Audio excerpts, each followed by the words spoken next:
Hi friends, welcome to my channel. இந்த மாதிரி சுவாரஸ்யமான கதைகளை கேட்க நீங்க இப்பதான் நம்ம சேனலுக்கு முதல் முறையா வரீங்கன்னா மறக்காம நம்ம சேனலை சப்ஸ்கிரைப் பண்ணிக்கோங்க. பக்கத்துல இருக்க பெல் ஐகானையும் கிளிக் பண்ணிக்கோங்க. இவர் பேரு அபிஷேக். இவர் ஒரு மருத்துவரா இருக்கிறாரு. இவங்க அப்பாவும் அந்த ஊர்லயே ரொம்ப ஃபேமஸான மருத்துவர். அவர் எப்பொழுதுமே ஃப்ரீயா முகம் போட்டு அதுல மக்களுக்கு ஃப்ரீயாவே ட்ரீட்மெண்ட் எல்லாம் கொடுப்பாரு. அது மட்டும் இல்லாம இவர் இருந்த காலம் மட்டுமே நல்ல முறையில தான் நடந்துச்சு. அபிஷேக்கோட அப்பா இறந்து இப்போ 2 வருஷம் ஆகுது. அதனால அத நம்ம கைவிட்ற கூடாது அப்படின்னு சொல்லிட்டு நம்ம அபிஷேகம் அதை எடுத்து முகாம நடத்த ஆரம்பிக்கிறாரு. இவங்களுடைய அம்மா பேரு வாசுகி. அந்த வீட்ல வேலை செய்யற பொண்ணு பேரு மீரா. நம்ம மீரா வாசுகி அம்மா கிராமத்துல தான் இருந்தவங்க. இவங்க நம்ம வாசுகி கிராமத்திலேயே பிறந்து வளர்ந்தவங்க. தன்னுடைய கணவரை கல்யாணம் பண்ணதுல இருந்தே அதுக்கப்புறம் சிட்டி லைஃபுக்கு மாறிட்டாங்க. அப்பப்பக்கு கிராமத்துல திருவிழா நடக்கும்போது மட்டும் போயிட்டு வருவாங்க. இதனால அந்த ஊர்ல அம்மா அப்பாவை இழந்து தவிச்ச பொண்ணுதான் மீரா. 12 வயசுலயே வீட்டுக்கு கூட்டிட்டு வந்துட்டாங்க. ஏன்னா அந்த பொண்ணுக்கு யாரும் இல்லங்கறதுனால இங்க கூட்டிட்டு படிக்க வைக்கணும். நீ படி, நான் உனக்கு ஹெல்ப் பண்றேன்னு சொல்றாங்க.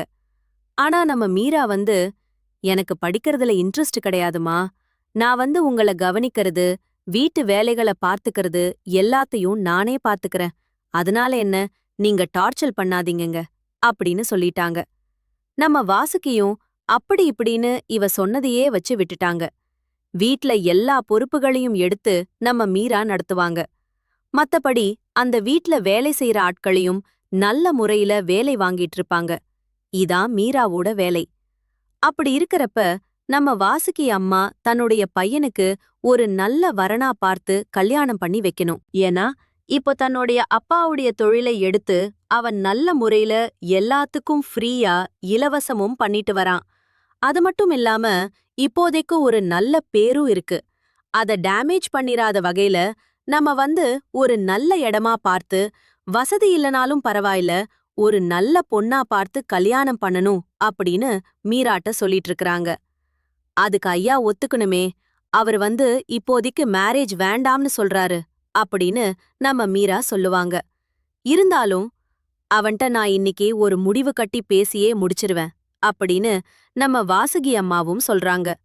நம்ம அபிஷேக்கும் டூட்டி முடிஞ்சு வீட்டுக்கு வந்த கையோட, ஏ அபிஷேக், நான் உனக்கு வரன்னு பாத்திருக்கேன்டா, உனக்கு அந்த பொண்ணு புடிச்சிருக்கான்னு பார்த்து சொல்லுங்கிறப்ப நம்ம அபிஷேக் கொஞ்சம் தயங்கி தயங்கி பேசுறாரு. ஏன்னா நீ யாரையாச்சும் லவ் பண்றியான்னு சொல்லிட்டு நம்ம வாசுகி அம்மாவும் கேப்பாங்க. ஆமா, நான் காலேஜ் படிக்கிறப்ப ஒரு பொண்ண சின்சியரா லவ் பண்ணேன். ஆனா அது ஒன் சைடு லவ் தான். அப்படி இருக்கிறப்ப நான் அந்த பொண்ணுகிட்ட அந்த விஷயத்த சொல்லவே இல்லம்மா. ஆனா இப்போதைக்கு அவளுக்கு மேரேஜ் ஆயிருக்கும் தான் நினைக்கிறேன். இருந்தாலும் என்னுடைய மனசுல அவளும் கொஞ்சம் இருக்கறா அப்படின்னு சொல்லுவாங்க. சரி, அந்த பொண்ணு யாருன்னு சொல்லு, நாங்க போய் அவங்க வீட்ல பேசுறோம் அப்படின்னு வாசுகி அம்மா சொல்லுவாங்க. சொன்ன பிறகு அந்த வீட்டு போய் பொண்ணு கேக்குறதுக்கு அந்த வீட்டுக்கு போறாங்க. அந்த வீட்டிலேயே அந்த பொண்ணுக்கு இதுவரைக்கும் கல்யாணம் ஆகல. ஒரு நல்ல வரன் வரவும் அவங்களுடைய அம்மா அப்பாவும் நம்ம அபிஷேக்கு கல்யாணத்துக்கு ஒத்துக்கிட்டாங்க.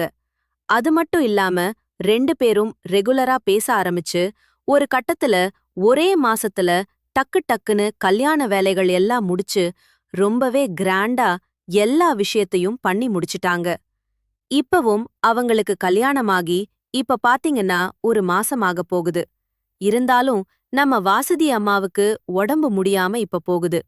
ஆனா அந்த பொண்ணு, சாரு, இப்போதைக்கு நம்ம ஹனிமூனுக்கு போலாமா? இப்படியே வீட்ல இருந்து போர் அடிக்குது அப்படின்னு சொல்லுவாங்க.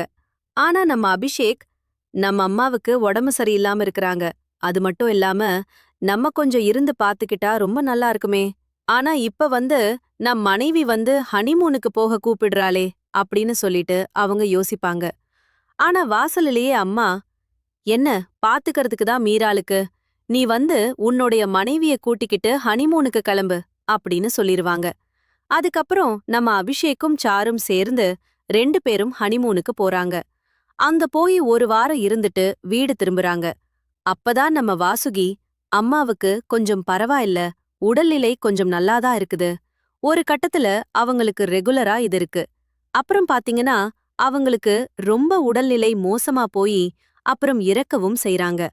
இப்போதைக்கு நம்ம அபிஷேக்குக்கு அவங்க அம்மாவை விட்டா வேற யாருமே கிடையாது. ஏன்னா அவங்க அம்மாவும் இவனும் தான் அந்த வீட்ல ஒரு ஆளு. மத்தபடி மீரா அந்த வீட்டுக்கு வீட்டு வேலைகள் எல்லாத்தையுமே செய்யற பொறுப்பு அவங்க மீராவுடையது. சார் வீட்டு வேலைய செய்யறவங்க எல்லாத்தையுமே வெளிய அனுப்ப ஆரம்பிச்சிட்டாங்க. ஏன்னா நம்ம வீட்ல லேடீஸ்கள போட்டுக்கலாம், ஜென்ஸ் தேவையில்ல. ஏன்னா நம்ம வீட்ல மீராவும் ஒரு பொண்ணுதான். வயசுக்குள்ள வீட்ல இருக்கறப்ப ஜென்ஸ் எல்லாம் வேலைக்கு போடக்கூடாது அப்படின்னு சொல்லிட்டு நம்ம சார் வீட்ல இருக்கிற வேலையாட்கள் எல்லாம் அனுப்ப ஆரம்பிச்சிட்டாங்க. இதனால அபிஷேக்குக்கு கொஞ்சம் கொஞ்சமா அவங்களுடைய கேரக்டர் பிடிக்காம போகுது. ஏன்னா மீராவ பொறுத்த வரைக்கும் இந்த வீட்ல அவ ஒரு குடும்பமா தான் நாங்க வாழ்ந்துகிட்டு வரோம். அவள நாங்க வேலைக்காரியா பார்த்ததில்ல. அப்படி இருக்கறப்ப நீ மீராவ வேலை வாங்கலாம்னு நினைக்கிறியா அப்படின்னு சொல்லி கேப்பாரு. சார் உடனே, அப்படிலாம் இல்லங்க, நானும் தான் கூட வேலை செய்ய போறேன். அது மட்டும் இல்லாம இப்போ லேடீஸ்கள வேலைக்கு வைக்கலாம்னு முடிவு பண்ணிருக்கேன். இந்த 2 நாளையில அவங்களையும் வேலைக்கு வச்சிருவேன் அப்படின்னு சொல்லுவாங்க. அபிஷேக்குக்கு சரி, எப்படியோ நல்ல முறையில நடந்தா சரி அப்படின்னு சொல்லிட்டு அவரும் கிளம்பி போயிருவாரு. அப்புறம் பாத்தீங்கன்னா ஒரு நாள் அபிஷேக்குக்கு முன்னாடியே நம்ம சார் வீட்டு வேலைகள் எல்லாம் முடிச்சிட்டு ரெஸ்ட் எடுக்க போற நேரத்துல துணிமணி எல்லாம் ரூம்ல இருந்து பாத்தீங்கன்னா எடுத்து போட்டு, இதை எல்லாத்தையும் மடிச்சு வச்சுட்டு நீ போ அப்படின்பாங்க. இதனால நம்ம அபிஷேக்குக்கு ரொம்பவே கடுப்பாகுது. ஏன்னா அவ இன்னுமே தூங்குற நேரம்.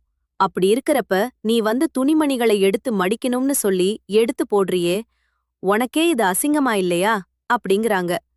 என்னங்க, வீட்ல ஒரு பொண்ணு, அவளும் தானே இருக்கறா.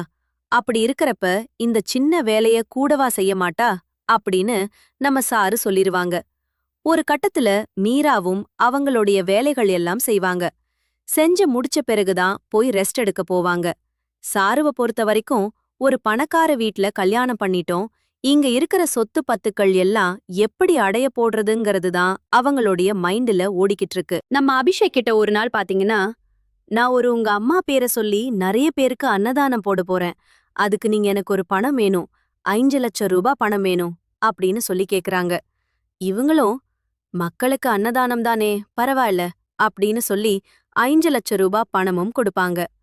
மத்தபடி இது ஒரு கான்ட்ராக்ட் வேலை மாதிரி தான் நாங்க செய்ய போறோம், அதுக்கு உங்களுடைய கையெழுத்தும் வேணும்னு சொல்லி கையெழுத்தும் வாங்கிக்கிட்டாங்க. ஜாரு வாங்கின பிறகு இவரும் அதை படிச்சு பார்க்காமே கையெழுத்துக்கள் எல்லாம் போட்டுட்டாங்க. ஒரு நாள் பாத்தீங்கன்னா எப்படியும் வீட்ல உள்ள எல்லா வேலையாட்களையும் வெளிய துரத்திட்டாங்க.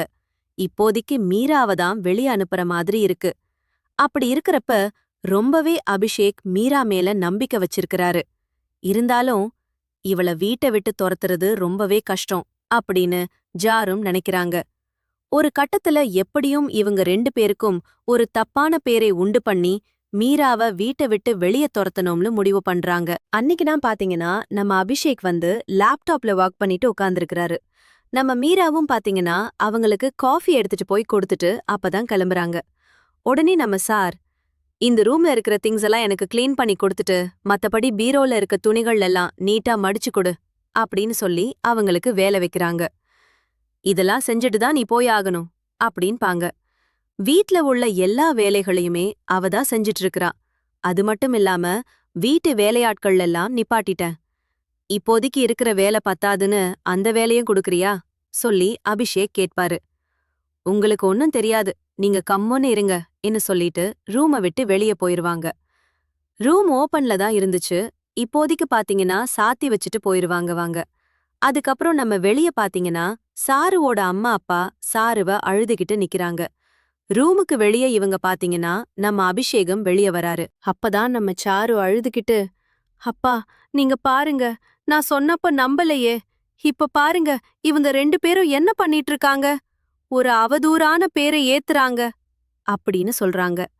அதுக்கப்புறம் நம்ம அபிஷேக் சொன்னதே அவங்க கேக்கல. என்ன மாப்ள, பணக்கார புத்திய காட்டிட்டீங்களா? என்னுடைய பொண்ணோட வாழ்க்கையில நீங்க தானே இருக்கணும்.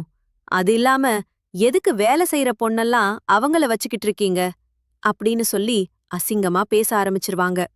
ஒரு கட்டத்துல நம்ம சாருவும் பாத்தீங்கன்னா, நான் இந்த வீட்டை விட்டு வெளிய போறேன்னு சொல்லிட்டு இருக்கிற பத்திரம் எல்லாத்தையுமே எடுத்துட்டு போயிருவாங்க. அதுக்கப்புறம் நம்ம அபிஷேக்குக்கு கொஞ்சம் கொஞ்சமா வீட்ல இருக்கிற பிரச்சனைகள் எல்லாம் ஞாபகத்து வருது. ஏன்னா மீராவ அடிச்சு துரத்திட்டாங்க. மீராவுக்கு அவங்க அம்மா வந்து சின்ன பிள்ளையில இருந்து இங்க வளர்ந்ததுனால அவங்களுக்கு ஒரு சின்ன வீடு பத்திரம் பண்ணி கொடுத்திருப்பாங்க. அந்த பத்திரத்தை எடுக்கறதுக்கு வழி இருக்கு.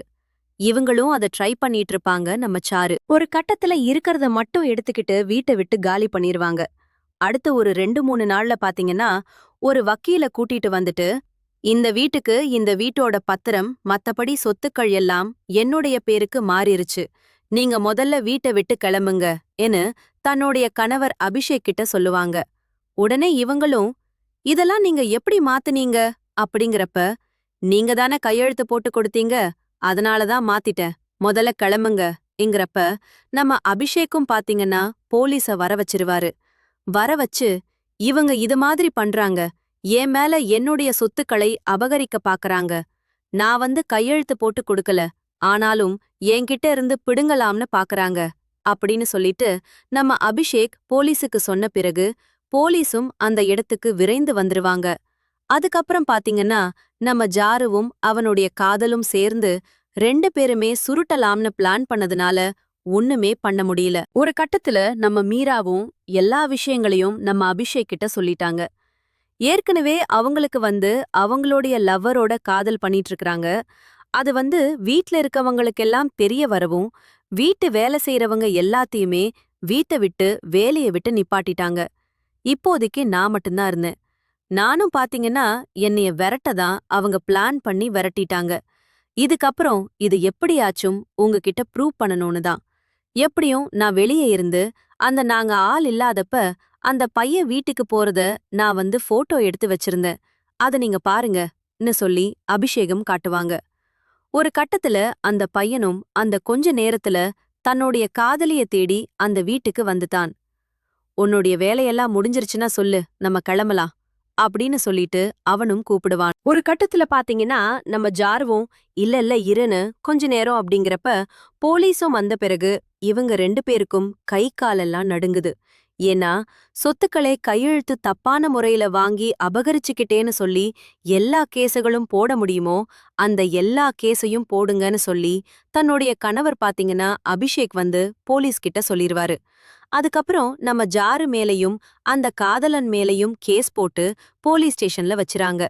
இதுக்கப்புறம் என்ன பண்றதுன்னு தெரியாம நம்ம அபிஷேக் வந்து மிழிச்சிட்டு இருக்கறாங்க. ஏன்னா தன்னுடைய சொத்துக்களை பாதுகாத்தது கூட மீராதான். மீரா இல்லன்னா நம்ம இந்நேரம் என்ன ஆயிருப்போன்னு தெரியல, நம்மள வந்து ஏமாத்திட்டு போயிருப்பாங்க அப்படின்னு சொல்லிட்டு நம்ம அபிஷேகம் ஃபீல் பண்ண ஆரம்பிக்கிறாரு. ஒரு கட்டத்துல மீராவும் தன்னுடைய காதலை அவர்கிட்ட சொல்லணும்னு சொல்லிட்டு அவங்களும் லவ் பண்ணிட்டு இருந்திருப்பாங்க போல. நான் வந்து உங்கள கல்யாணம் பண்ணிக்கிறேன், என்னுடைய சொத்து பத்துக்கள் உங்களுடைய சொத்து பத்துக்கள் எல்லாம் காப்பாத்துனதும் நான் தான். அம்மா இல்லாம உங்களுடைய வாழ்க்கை தலைகீழா மாறுது, அதையும் எப்படி நல்ல முறையில தடுத்து நிப்பாட்டிட்ட. இதுக்கப்புறம் என்னால இப்படி விட முடியாது. நான் வந்து உங்கள லவ் பண்றேன், நீங்க என்ன தயவு செய்து இல்லனா என்ன கல்யாணம் பண்ணிக்கிறீங்களா அப்படின்னு சொல்லிட்டு நம்ம மீராவும் கேட்டுருவாங்க. அதுக்கப்புறம் அபிஷேகம், சரி பரவால்ல, இந்த பொண்ணு நல்ல பொண்ணாதான் இருக்கு, மத்தபடி இவள நான் தப்பாவும் நினைச்சது கிடையாது. அப்படி இருக்கறப்ப தன்னுடைய சொத்துக்கள் தன்னுடைய வீட்டு மரியாதை மானம் எல்லாத்தையும் காப்பாத்துனதுனால உன்ன நான் கல்யாணம் பண்ணிக்கிறேன் அப்படின்னு சொல்லிட்டு நம்ம அபிஷேகம் அந்த மீராவ கல்யாணம் பண்ணுவாங்க. கல்யாணம் பண்ண பிறகு அவங்க 2 பேருக்கும் காதல் காரணமாக ஒரே வருஷத்துல ஒரு 2 பிள்ளைகள் பிறக்கறாங்க. இதுக்கப்புறம் அவங்களுடைய வாழ்க்கையை சந்தோஷமான முறையில நடத்துறாங்க. இவங்களும் அவங்க அம்மா அப்பா நினைவா பல இடங்கள்ல முகாம் போட்டு ஃப்ரீயாவே சிகிச்சை கொடுத்துக்கிட்டு இருக்கறாங்க. இந்த கதை பிடிச்சிருந்துச்சு அப்படின்னா லைக் அண்ட் ஷேர் பண்ணுங்க. கீழே இருக்க கமெண்ட் பாக்ஸ்ல கமெண்ட் பண்ணுங்க. தேங்க்ஸ் ஃபார் வாட்சிங்.